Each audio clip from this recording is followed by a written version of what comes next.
అందరికీ రథసప్తమి శుభాకాంక్షలు.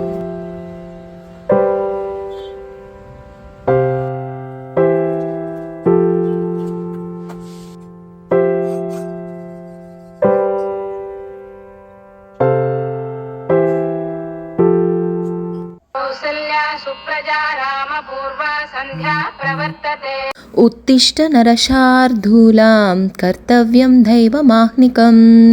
ఉత్తిష్టోత్తిష్ట గోవింద ఉత్తిష్ట గరుడధ్వజ ఉత్తిష్ట కమలాకాంత త్రైలోక్యం మంగళం కురుం. సూర్యభగవానుడికి మొదటగా మనం చేసే పూజ రథసప్తమి. సూర్యుడికి నమస్కారం చేసుకుంటూ ఆ రోజు మనం చేసేటటువంటి పూజ, ఈ పూజ నుంచే మనకి ఎన్నో నోములు పూజలు స్టార్ట్ అవుతూ ఉంటాయి. ప్రత్యేకించి ఈ రోజు నుంచే ఎన్నో నోములు వ్రతాలు కూడా, స్త్రీల నోములు వ్రతాలు కూడా చేసుకుంటూ ఉంటారు. అయితే నేను ఈరోజు పూజ ఎలా చేసుకున్నాను, రథసప్తమి పూజ అనేది ఈ వ్లాగ్ అండి. ఉదయాన్నే లేచి ఇంటి ముందర శుభ్రం చేసి ముగ్గు పెట్టి, ఆ తర్వాత ముందు రోజే వంటగదంతా శుభ్రం చేసి ఉంచాను. ఇప్పుడు అంటే ఇత్తడి గిన్నెలో మనం పాలు పొంగిస్తూ ఉంటాం, అది మరీ పెద్దదైపోతుంది. నేను కొంచెమే ఈరోజు ప్రసాదం పరమాణం చేస్తున్నానని చిన్న గిన్నె తీసుకొని దానికే పసుపు రాసి కుంకుమ బొట్లు పెట్టి పాలు పోసి, పాలు పొంగాక ఇంక మీకు తెలిసిందే కదా, మనం ఇంట్లో ఎంతమంది ఉంటే అంతమంది అన్నీ గుప్పిళ్ళ బియ్యం వేసి మనసులో మన ఆరోగ్యం బాగుండాలని నమస్కారం చేసుకుంటూ అగ్నిదేవుడికి కూడా కొన్ని బియ్యం సమర్పించి పాలు పొంగిన తర్వాత నమస్కారం చేసుకొని, అన్నం ఉడికిన తర్వాత బెల్లం, ఆ తర్వాత ఇలాచీ పౌడరు, డ్రై ఫ్రూట్స్ వేసుకొని పరమాన్నం అయితే రెడీ చేసుకున్నాను. చాలా కొంచెం క్వాంటిటీలో చేశానండి, ఎందుకంటే మా వాళ్ళు తినట్లేదు, మళ్ళీ మనం పారేయకూడదు అని ఇలా చేస్తున్నాను. సో రథం ఎలా చేస్తాము, పూజ ఎలా చేస్తుంటామని ఎవ్రీ ఇయర్ నేనైతే ఈ రథసప్తమి చేస్తూ ఉంటానండి. చిక్కుడుగాయలతో మనము రథం చేస్తూ ఉంటాం కదా, ఒక్కొక్కరు ఒక్కొక్క విధంగా చేస్తూ ఉంటారు రథసప్తమి. వాళ్ళ ట్రెడిషన్ని, ఇంటి పద్ధతిని బట్టి వాళ్ళకున్న శక్తి కొలది సూర్యుడు ఆ రోజు రథాల మీద వస్తాడు. ఇంకా ఆ రోజు నుంచి మనకు ఎండలు కూడా పెరుగుతాయని మనం చెప్పుకుంటూ ఉంటాం. ప్రతి ఏటా మాఘమాసంలో శుక్లపక్షం సప్తమి తిథి రోజున రథసప్తమిని మనం జరుపుకుంటూ ఉంటాము.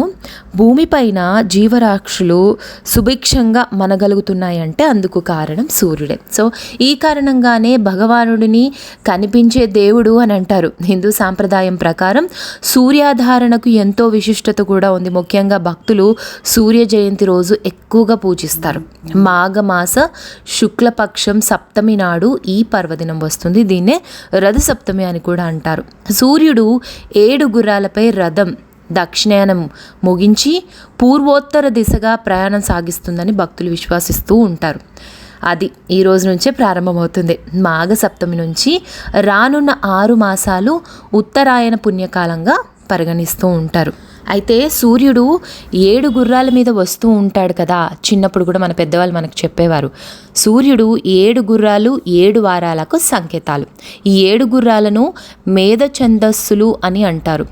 గాయత్రి, త్రిష్ణుప్, జగతి, అనుష్టుప్, పంక్తి, బృహతి, ఉష్ణక్ అనే 7 గుర్రాల రథాలపై భానుడు స్వారీ చేస్తూ ఉంటాడు.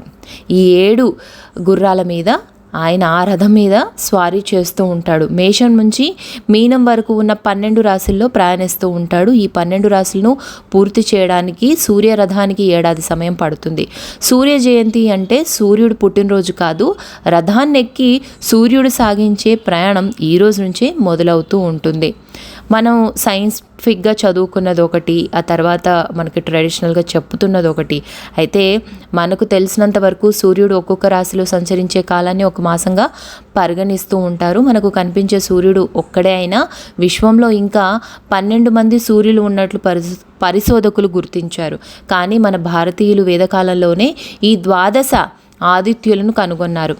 వారే మిత్ర, రవి, సూర్య, భగ, పుష, హిరణ్యగర్భ, మరీచి, ఆదిత్య, సవిత, ఆర్క, భాస్కరులు.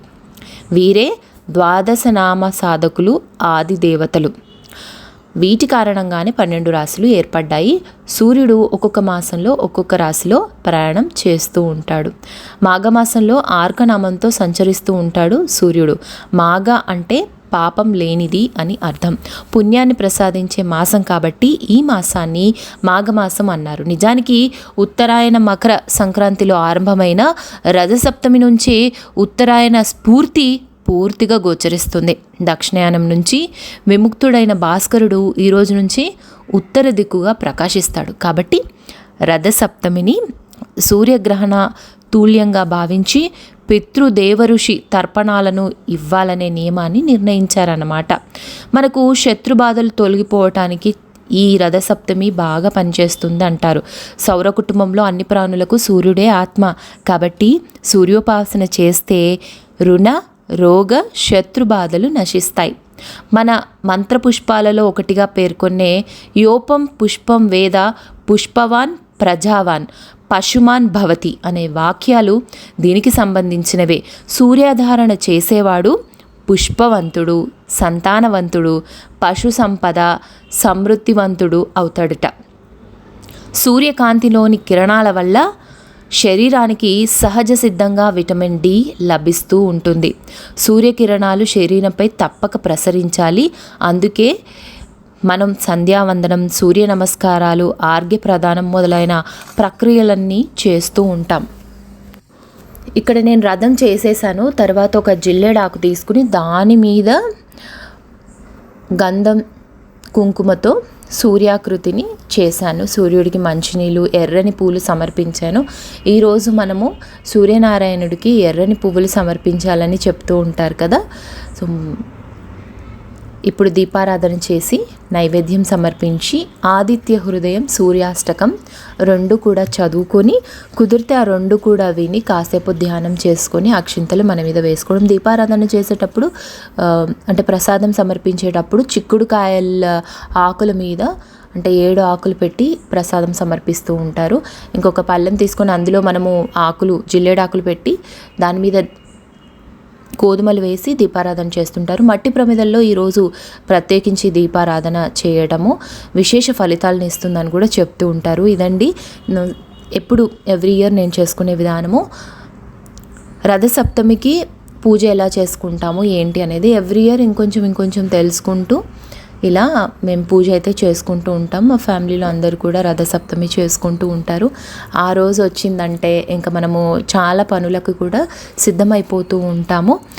ఆరోగ్యాన్ని ప్రసాదించే, మనకు కనిపించి మనల్ని ప్రతిరోజు ఆశీర్వదించే సూర్యభగవానుడికి నమస్కారాలు తెలియజేసుకుంటూ ఈ వీడియోని ఇక్కడికి ఎండ్ చేస్తూ ఉన్నాను. మీరు ఈ వీడియో కనుక నచ్చితే తప్పకుండా లైక్ చేయండి. ఎవరికైనా ఇలాంటి పూజలకి సంబంధించిన వీడియోస్ ఇష్టమైతే వాళ్ళకి షేర్ చేయండి. ఇదంతా నా శక్తి కొలది, నాకు చేతనైనంత నాకు తెలిసిన నాలెడ్జ్ని మీకు షేర్ చేస్తున్నాను. ఎక్కడైనా ఏమైనా తప్పులు ఉంటే మన్నించండి.